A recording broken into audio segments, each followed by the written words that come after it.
Hello interwebs, welcome to Let's Fix Computers, back with another back with another laptop that doesn't start, or apparently no power. Let's plug it in. Off. Right, the light on the charger stayed on. I'm gonna remove the battery, just so I can be certain that it doesn't run off the battery. It's better not turn on.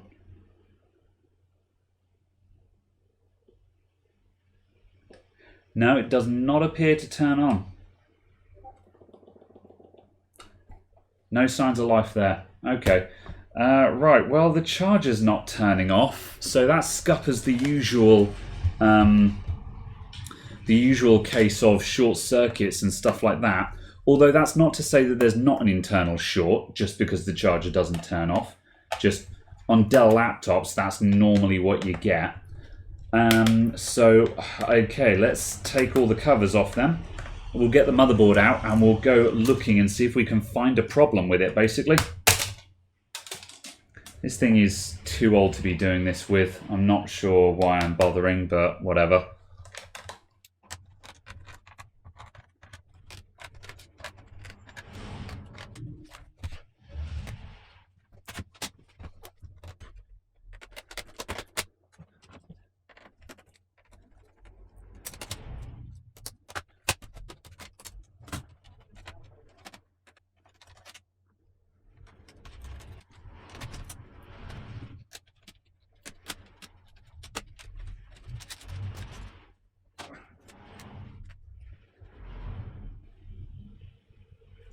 The heck is that?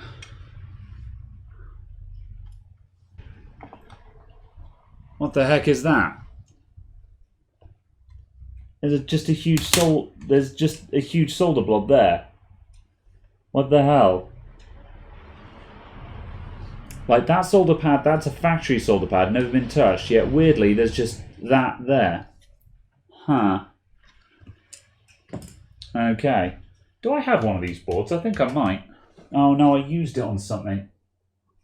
I was sitting on one of these DC boards for years, and then I think I actually used it recently. Oh well. Fine. Let's probe around and see how far the power is getting. Okay, so we've got power getting up to the back of this guy. What is that? That's D1. That's not a reverse voltage diode, is it?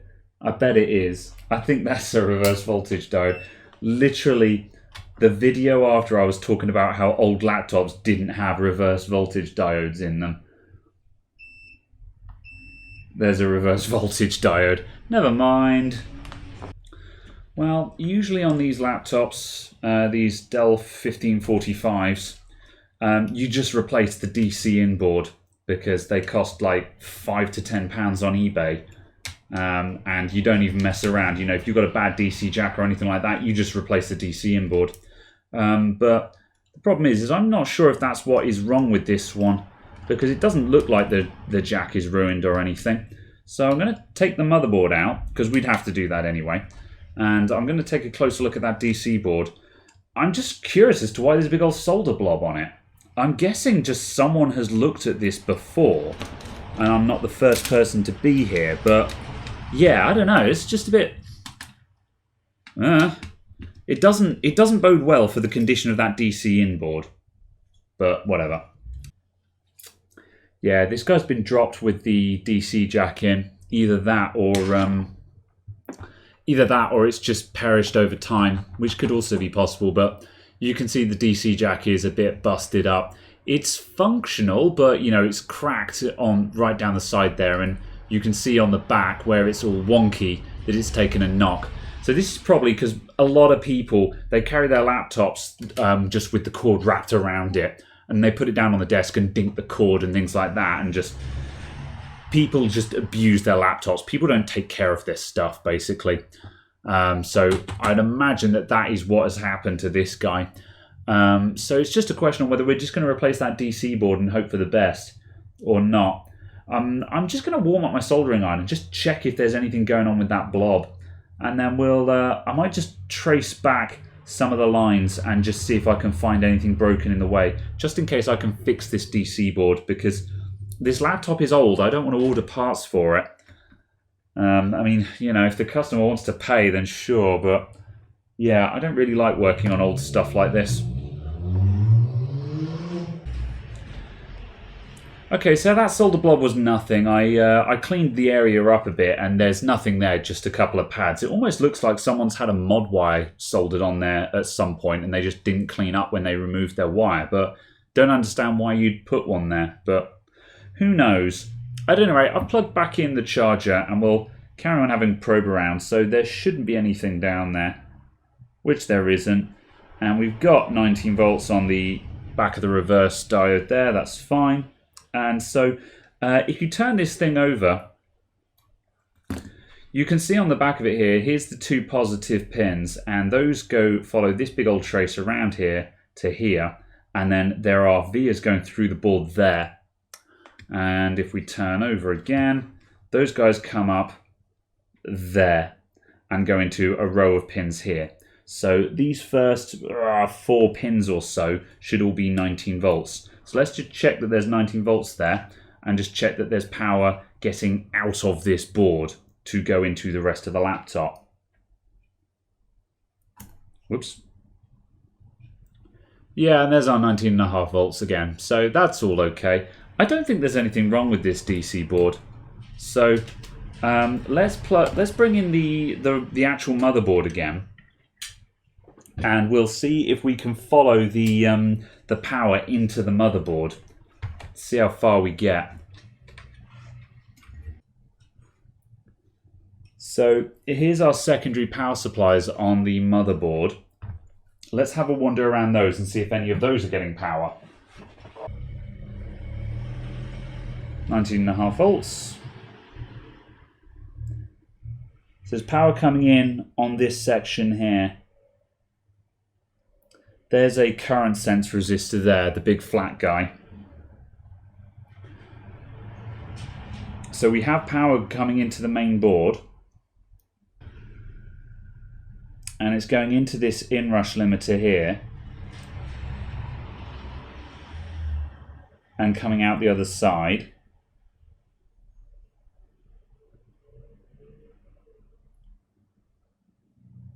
Then the second FET, it's coming out from there, going into the smoothing capacitors. That's interesting. We have power on both sides of this capacitor. There's 19.5 volts there, and on the other side we've still got 3.2. Most capacitors should be going to ground, so that seems a bit suspicious to me. Let's just have a wander around other areas.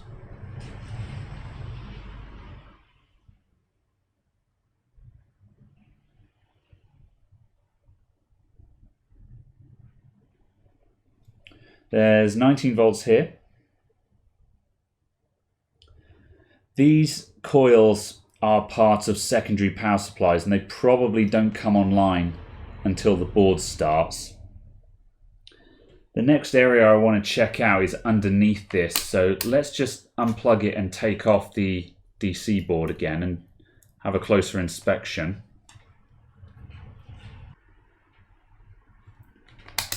Let's just do some continuity tests just to see if we can find any beeps where we shouldn't have beeps. Ground.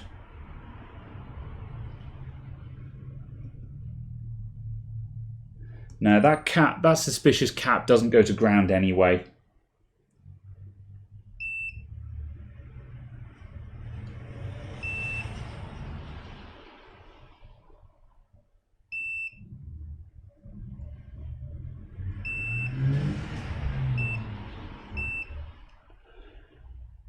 This area is looking good. It's grounding where it should do.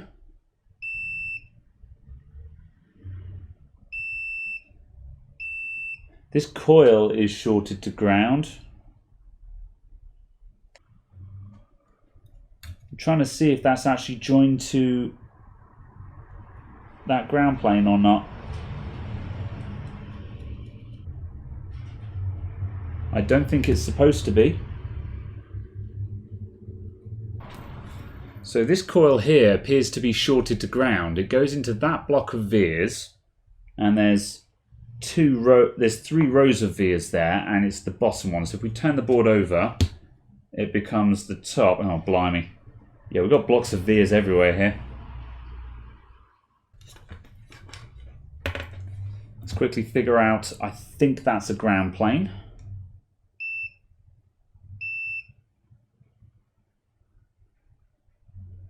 Yep, that's a ground plane.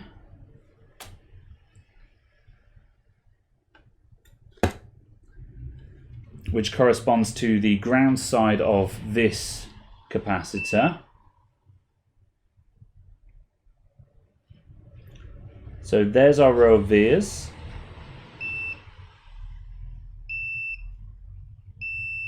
And this capacitor is shorted to ground. So we found a short circuit. What does it connect to?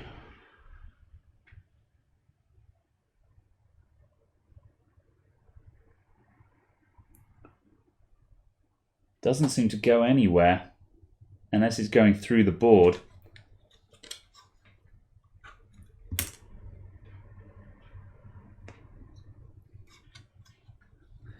We might have to inject power and just see what heats up, because I can't see what else is connected here. Looking at the traces on the board, we appear to be at a dead end unless there's inner layers connecting elsewhere. Because yeah, there's nothing connected around in that block other than this capacitor, and the other side of that just connects to the coil, which then goes down into, again, this block. What's on the other side of that? That appears to go into these here.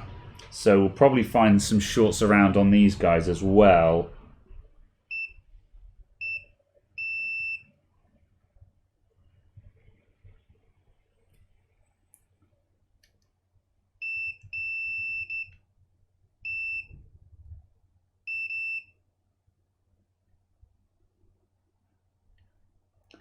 However, I think these might be low side. These might be low side transistors,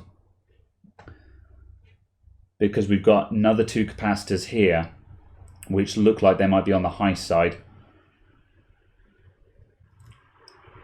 So I think these guys are shorted, possibly via this guy, because that is our path to ground. You know what, I might take a pot shot at that. I think I'm going to. It's the end of the day.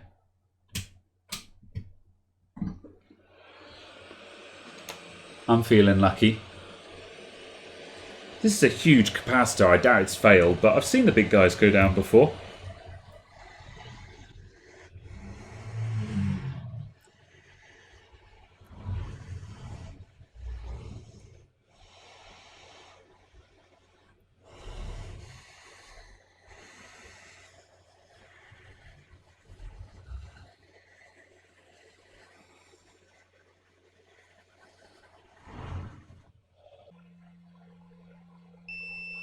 The capacitor is shorted. Look at that. What a guess. Oh, I'm happy. Beep. Beep. Beautiful. Okay, so let's just confirm that our short circuit has gone from the board, which should hopefully... That's still hot, but that should be cool enough to test with. Where's my alcohol? Quick dry. Evaporative drying action. And our short circuit has disappeared. Beautiful. Ground, not ground. All right.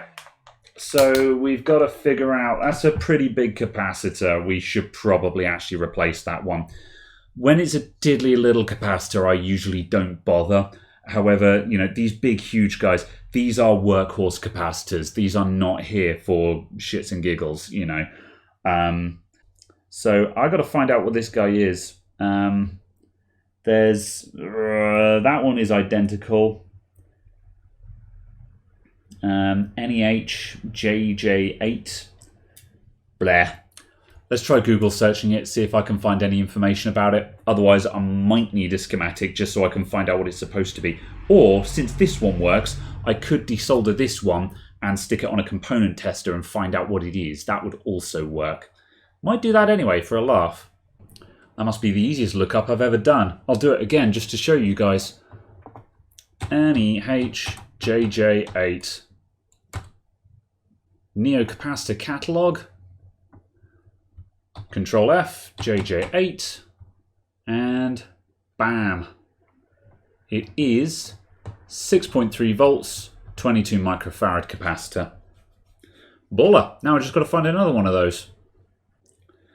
As luck would have it, I've got another one of these nailed to my wall. So, because it was an old laptop, it was this laptop chassis is very old and very common, and I thought, I bet I've got one of these nailed to my wall somewhere. And hey ho, here's an old one. And as you can see, the layout of the board is identical. The markings on these capacitors are slightly different, but there's a 99% chance they're identical. So let's rip one of these off, and then I'll use my component tester that I've got here to check the condition of it. And we'll just stick one of those on it, and she'll be right. And that means that I don't have to mess about ordering a single capacitor off of eBay for £5 or something bonkers like that. Right, you, get off the board. Okay. Component tester, go.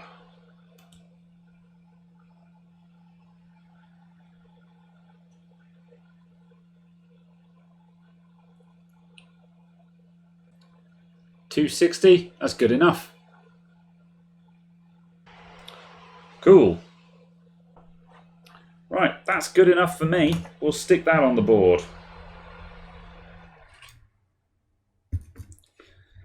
So, we've got to tidy up the pads that we pulled the other one off first. So, on goes the soldering iron. And we'll get this guy in place and everything will be hunky-dory. Come on, iron. Oh, this iron is slow. Sometimes you've got to question whether I don't bother getting out my nice soldering iron because I think, oh, it'll be quicker just to turn on the wet. But by the time I've waited for the wet to warm up, I probably could have warmed up the TS100 and had a good iron on hand. Oh, come on, you can do it.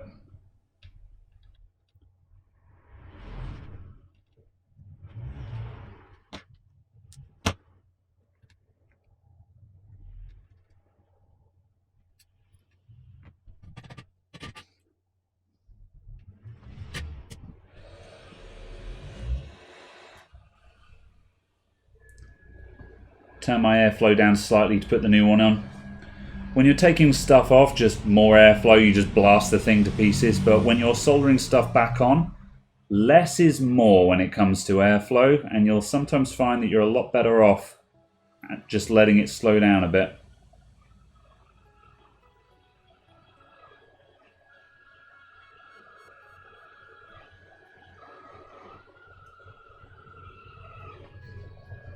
There we go.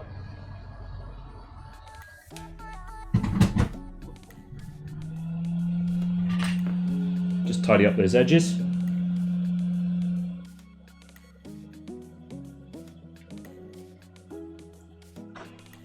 Okay, let's do another short check, just to make sure that we've not introduced any new problems.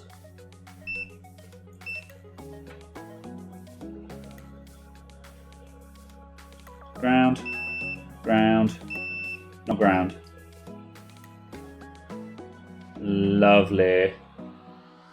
Good. Let's put it back together again.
Oh, yes.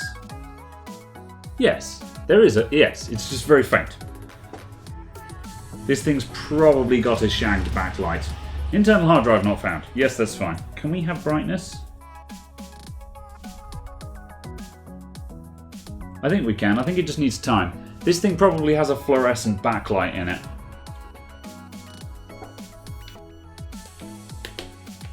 Not sure. Anyway, it works. I guess I'll put the hard drive in it so you guys can see it start up.